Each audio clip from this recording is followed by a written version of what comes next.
It's making sure that you put them in positions to be successful, right? I mean, there are areas that we're strong at, I would say, and Jake, you and I have had conversations about strengths finders. My wife and I are both strengths finders coaches as well. So her and I have another business called Align Teams, and we help teams align through strengths finders, and we speak very highly of that. And, you know, we have talents that become strengths, and then we also have blind spots that we're not going to be good at, that we're not going to be talented at. So when we know how a person's built to behave, we know they're strengths finders, and we understand what makes this person's day look successful, right? My team is in my practice, let's just say 40 hours a week, right? They're probably spending time with their kids 10 hours a week, 15, 20 hours a week. So they're usually in my practice more than they're with their families a lot of times. What I want to do is I want to make sure that when they leave at the end of the day, that they felt they had success and an impact as they walk out the door, right?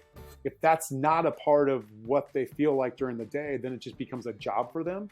When I think it really becomes a career for them is when they work out feeling that they had just as much impact as the doctor did in the office for their patients.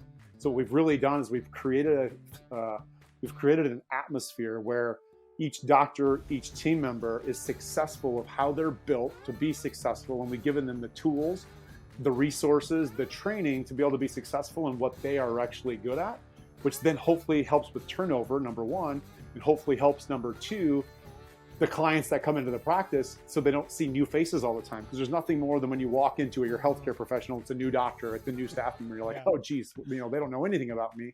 So that consistent face, those consistent hands that are there, the consistency of the person on the phone answering calls, they know them by name, which is really important in our office. Jake, as you know, everybody knows your name. It's kind of like Cheers, except without the alcohol. So if you walk into our office, it's crazy, it's energizing, music's on, people are getting well, it's open adjusting, but everybody's going to know your name. And the reason why is because that's the importance to us, because everybody, I believe, is happy about where they're at and what they're doing.